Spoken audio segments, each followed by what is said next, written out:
বলছেন 1000 টাকা ফাইন নিতে হবে। মানে হঠাৎ করে যে এরকম একটা ঘটনা।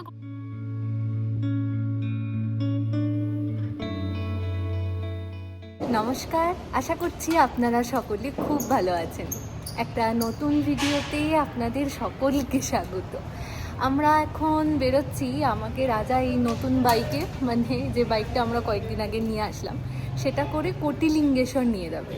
তো একটু দেরি হয়ে গেল বেরোতে। ভেবেছিলাম 1টা-1:30টার মধ্যে বেরিয়ে যাব, সেই জায়গায় রেডি হতে হতে 3টে বেজে গেছে। তো ও এখানে সমস্ত কিছু সেট আপ করছে, ম্যাপ ট্যাপ এগুলো। তারপরই বেরিয়ে পড়বো। এখান থেকে কতক্ষণ সময় লাগে? 1.5 ঘন্টা মতন লাগবে। মানে ওই 4:30 নাগাদ পৌঁছে যাব আশা করছি। তারপর চলুন, রাস্তায় যেতে যেতে যদি কিছু সুন্দর দৃশ্য দেখতে পাই তাহলে আপনাদেরকেও দেখাবো। এই যে এখানে ম্যাপ সেট করে দিয়েছে আমার পুরনো ফোনে, কারণ এটা একটু ঢিলঢিল করছিল। হ্যাঁ, ভয় লাগছিল পড়বে কিনা, টাইটই আছে। আচ্ছা, দেখা যাক হাইওয়েতে ঠিক আছে, হাওয়া দেবে তো জোর, অসুবিধা নেই। এই তো প্যাঁচ ট্যাচ ঘুরিয়ে যত টাইট করা যায় করে দিয়েছো। হ্যাঁ। আগের দিন ডেকাথলন থেকে রাজা এটা কিনে নিয়েছিল। মাস্কেরও কাজ করবে, প্লাস গলাটাও একদম বন্ধ থাকবে। আর হ্যাঁ, খুব ভালো না? নরম। আমারই নেওয়া হয়নি, আমি ছোটদিকটা পরে এলাম আজকে। এখানে একটু টিকিটটা ঢুকিয়ে নাও, নাহলে চোখের কাছে কর কর করবে। আর এটা হচ্ছে মাথা, কারণ হেলমেট তো ওখান থেকে একটা হেলমেট নেওয়া হয়েছে যেখান থেকে আমরা বাইক রেন্ট নিয়েছি। তো ওই জন্য চুল ঠিক রাখার জন্য একটা ক্যাপ তো দরকারি, তাছাড়া কানটাও বাঁচবে। বাহ, এই যে বাইকার বয় রেডি।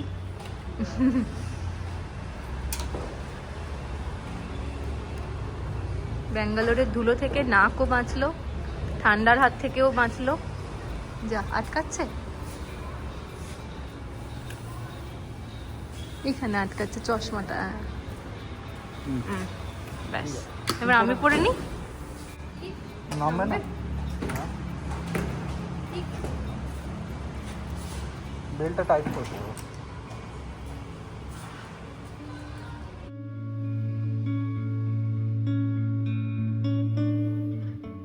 চলুন, ভোলে বাবার নাম নিয়ে আমরা দুজনে রওনা দিয়ে দিলাম কোটিলিঙ্গেশ্বরের উদ্দেশ্যে। বাড়ির সকলেরই অনেকবার জায়গাটা ঘোরা হয়ে গিয়েছে, সেই জন্য আর কেউ আসতে চাইলো না। তাছাড়া কয়েকদিন আগে রিপুর শরীরটাও তো একটু খারাপ হয়েছিল, সেই জন্য ছোটদি রিভু ওরাও আসতে চাইলো না। তাই আজকে আমরা দুজনেই যাচ্ছি। রাজা অনেকবার জায়গাটা গিয়েছে। ও যখনই ব্যাঙ্গালোরে আসে, কিংবা যখন ও আগে ব্যাঙ্গালোরে থাকতো, তখন মাঝে মধ্যেই এই জায়গাটা যেত, জানেন। তাই বলতে পারেন যে এই রাস্তাটা ওর মোটামুটি চেনা। এই যে এখন আমরা যে রাস্তাটার ওপর দিয়ে যাচ্ছি, এটা ধরে সোজা 230 কিলোমিটার গেলে আমরা তিরুপতি পৌঁছে যাব। তিরুপতি যাওয়ারও খুব ইচ্ছা ছিল, কিন্তু এবারে আর হবে না। ঠিক আছে, পরের বারে যখন ব্যাঙ্গালোরে আসবো তখন না হয় গিয়ে তিরুপতিটাও ঘুরে আসবো। চলুন, দেখতে দেখতে প্রথম টোলগেট পেরিয়ে আমরা এখন যাব হসকোটের দিকে। যতই ধীরে ধীরে শহরটা ছাড়িয়ে বাইরের দিকে বেরোচ্ছি, ট্রাফিকের পরিমাণ কিন্তু ধীরে ধীরে কমে যাচ্ছে।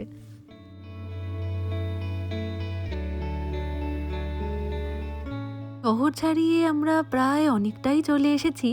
এই যে সামনের রাস্তাটা দেখছেন, ম্যাপ দেখাচ্ছে এখান থেকে বাঁদিকে যেতে হবে। এত সুন্দর এই রাস্তাটা, যেন এখান থেকে মনে হচ্ছে দূরে ব্যাঙ্গালোর শহরের কিছুটা অংশ ঘুরে ঘুরে দেখছি। কিন্তু তখনও অবধি জানতাম না, জানেন, আমাদের জন্য কি অপেক্ষা করছে। আসলে যেখান থেকে আমাদেরকে বাঁদিকে দেখাচ্ছিল, সেখান থেকে যে সোজা রাস্তাটা ছিল সেটা ধরেই কোটিলিঙ্গেশ্বর যেতে হয়। অন্তত রাজা তো সেটাই জানতো, কিন্তু হঠাৎ করে ম্যাপটা বাঁদিকে দেখানোর পর আমরা ভেবেছিলাম এটা হয়তো কোনো নতুন রাস্তা, তাই হয়তো এই দিকেই দেখাচ্ছে, তাই সেদিকেই বেঁকে পড়লাম। কিন্তু কিছুটা দূরত্ব আসবার পর দেখছি একেবারে জনমানব শূন্য, জানেন, কোথাও কিচ্ছু নেই। ওই 10 থেকে 15 মিনিট পরে পরে হয়তো একটা করে করে গাড়ি এখান দিয়ে যাচ্ছে। তখন মনের মধ্যে একটা সন্দেহ হচ্ছিল, আমরা কি কোনো রকমের ভুল রাস্তায় চলে এলাম। কিন্তু তখনও ভাবছিলাম যে হতে পারে এটা হয়তো নতুন রাস্তা, এখনও কেউ হয়তো সেইভাবে জানে না, তাই হয়তো আসেনি।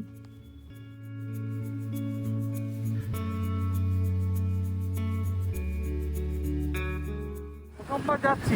এইটা হ্যাঁ, কি ফাঁকা! কি জানি ম্যাপে দেখাচ্ছে ঠিক যাচ্ছি কিনা, ভুল যেতে পারছি না।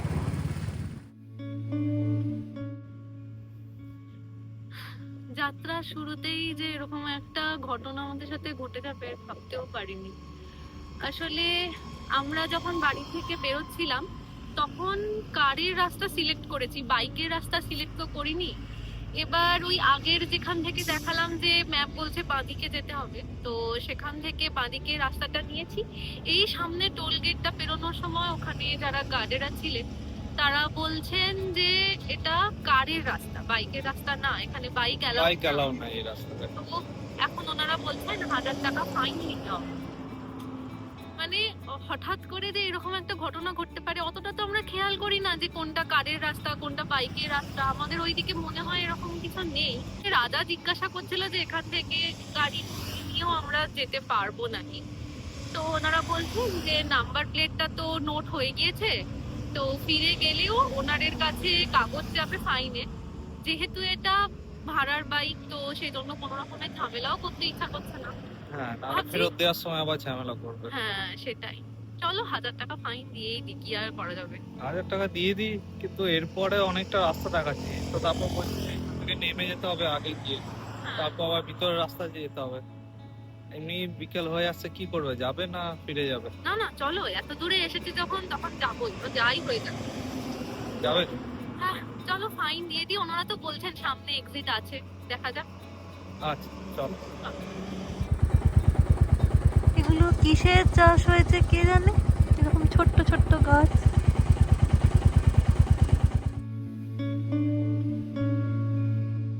আসলে আমাদের একে অপরের ভাষা বুঝতেও একটু অসুবিধা হচ্ছিল। ওনারা কানাড়া ভাষায় কথা বলছিলেন, আর কানাড়া তো আমাদের ঠিকভাবে জানা নেই, তো আমরা হিন্দিতে বলছিলাম। তো সব মিলিয়ে যেটুকু বুঝলাম, এখান থেকে এখনও 6 কিলোমিটার যাওয়ার পর আমরা আরও একটা টোল ট্যাক্স পাবো। তো সেখানে আমাদের বাইকের নাম্বার আর এই যে ফাইন দেওয়ার স্লিপটা দেখাতে হবে, তারপর ওনারা বলে দেবেন যে কোন দিকটা দিয়ে এক্সিট নিতে হবে। যাই হোক, শেষমেশ কারের রাস্তা সরিয়ে আমরা বাইকের রাস্তা লাগিয়ে নিয়েছি। তবে যা দেখলাম, এখান থেকে এখনও 1.5 ঘন্টার মতন রাস্তা কোটিলিঙ্গেশ্বর যাচ্ছে। সব মিলিয়ে মনটা কেমন একটা লাগছেও জানেন। ব্যাঙ্গালোরের ফ্ল্যাট থেকে কোটিলিঙ্গেশ্বর আমরা দেখে বেরিয়েছিলাম 1.5 ঘন্টার মতন রাস্তা, সেখানে 1 ঘন্টা পেরিয়ে আসবার পর আমরা দেখছি আমরা ভুল রাস্তায় ঢুকে পড়েছি। যাক, এই যে হাই রোড থেকে নেমে একটা রাস্তায় ঢুকেছি, কিন্তু এটা হচ্ছে রাস্তাটা খুবই খারাপ জানেন, ভাঙা চোরা রাস্তা, আর মাঝে মধ্যে কোনো জঙ্গলের মধ্যে দিয়ে যাচ্ছে বা কোনো গ্রামের মধ্যে দিয়ে যাচ্ছে।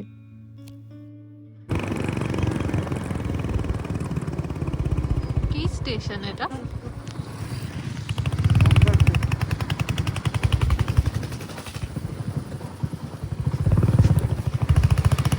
ট্রেন যায় না মনে হয়।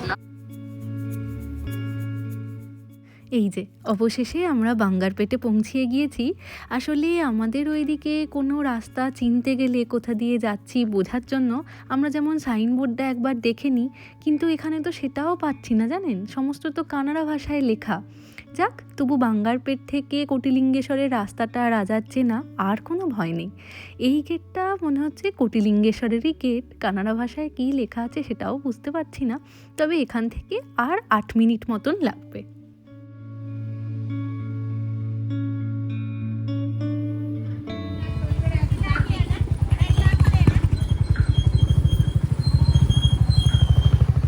চুল আজরাচ্ছে গাড়িতে লেখা হচ্ছে অপর নেই না, একদম বেঁধে টুপিটা পরে এসেছিলাম, এটা নিয়ে এসেছি, অত ভালো করে চুল আজরানোর আর সময় নেই, মোটামুটি একটা। ঘড়িতে এখন বিকেল 5:30।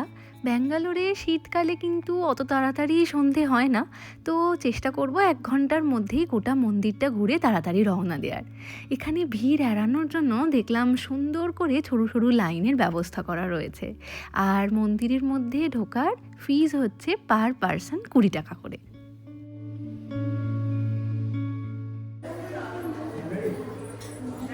এখান থেকেই শুরু, দুপাশে। আরে বাবা রে, মন্দিরে ঢুকবার সাথে সাথে যেটা চোখে পড়ল, চারিদিকে শুধু শিব আর শিব। নামের মতনই এখানে প্রায় 1 কোটি শিবলিঙ্গ রয়েছে। সত্যি কথা বলতে কি, আমিও এক মুহূর্তের জন্য চুপ করে দাঁড়িয়ে গিয়েছিলাম জানেন। যেদিকে চোখ যাচ্ছে, যত দূর অবধি চোখ যাচ্ছে, শুধুই শিবলিঙ্গ। তার কিছু কিছুতে আবার ভক্তদের নামও খোদাই করা রয়েছে।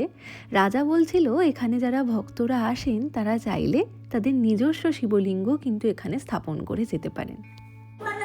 এই ভিতরে পুজো দেওয়া যায়, এটা মেন। আচ্ছা, আর ওইদিকে দেখবে এই বিশাল একটা ইয়ে আছে শিবলিঙ্গ। এই মাথাটা দেখতে পাচ্ছ? না কোনটা খেয়ালই করতে পারছি না।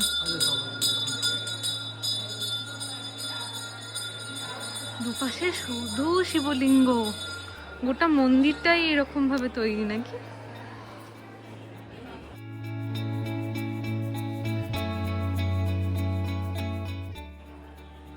এখানে শিবলিঙ্গ ছাড়াও ব্রহ্মা, বিষ্ণু, গণেশ, ভগবান রাম আরও অনেক দেবদেবীদের ছোট ছোট মন্দির তৈরি করা রয়েছে।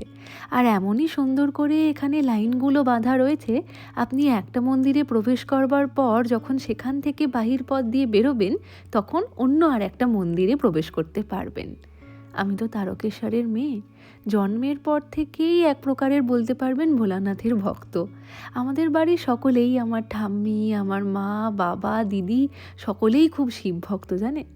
এই জায়গাটা ওরাও দেখতে পারলে ওদেরও খুব ভালো লাগতো। ঠিক আছে, আজকে এই মুহূর্তগুলো ক্যামেরা বন্দি করে রাখলাম, আপনাদের মতন ওনারাও হয়তো দেখতে পারবেন।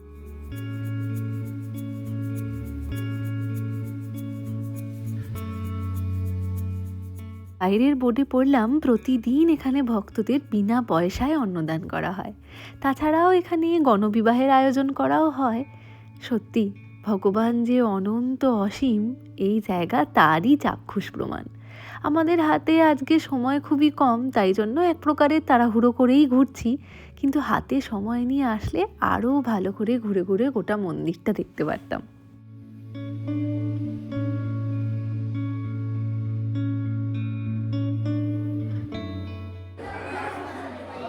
এই বড় শিব ঠাকুরটার কাছে যেতে পারবো না? ও যাচ্ছে, চলো।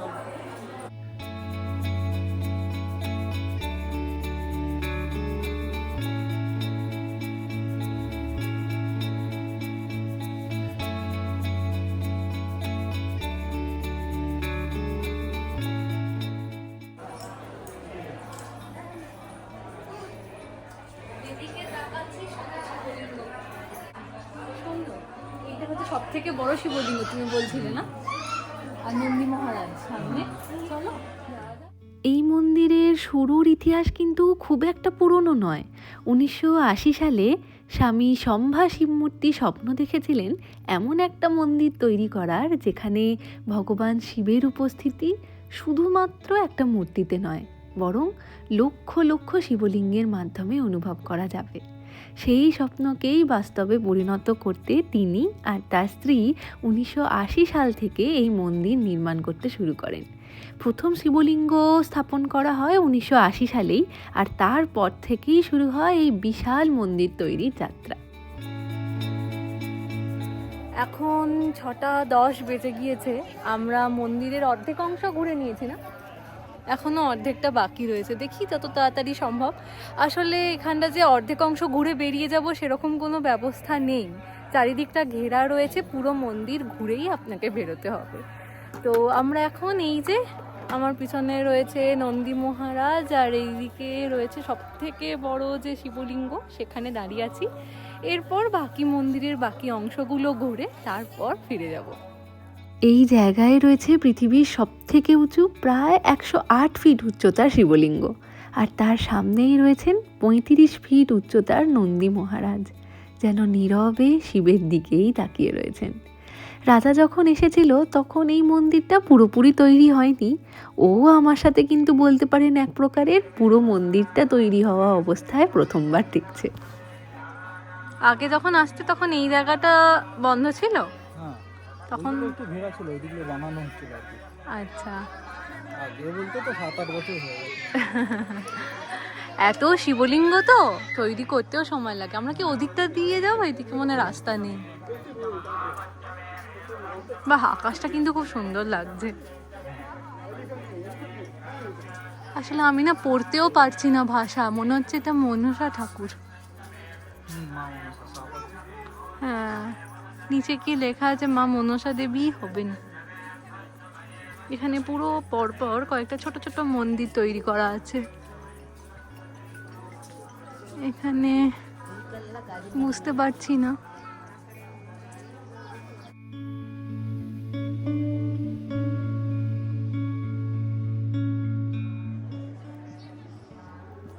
তেমনি ওইদিকে অনেকগুলো দেবী মূর্তি রয়েছে।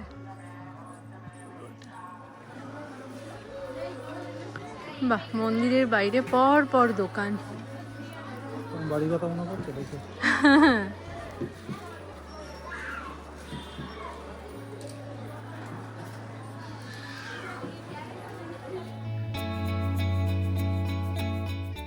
ঘড়িতে এখন সন্ধে 6:30। আমরা রওনা দিয়ে দিয়েছি বাড়ির উদ্দেশ্যে।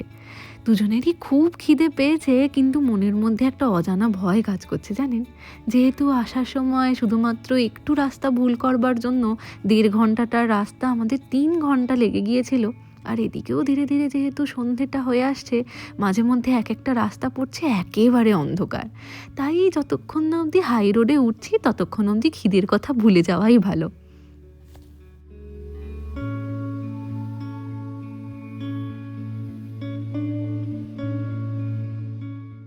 এই যে হাই রোডে দেখা পেয়ে গিয়েছি, আর কোনো চিন্তা নেই। এখান থেকে ওই 1 ঘন্টা মতন সময় লাগবে আমাদের বাড়ি পৌঁছাতে। হাই রোডে দেখা পেতেই জানেন খিদেটা আর কন্ট্রোল করতে পারছি না। এখানেই একটা বোর্ড দেখলাম, ওই 10 মিনিটের মাথায় ম্যাকডি রয়েছে। ওখান থেকেই দুজনে একটু কিছু খেয়ে নেব, তারপর বাকি রাস্তাটা যাব। যতই শীতের সন্ধেটা গভীর হচ্ছে, যেহেতু আমরা বাইকে আছি, এই হাওয়াটাতেই প্রচণ্ড ঠান্ডা লাগছে জানেন।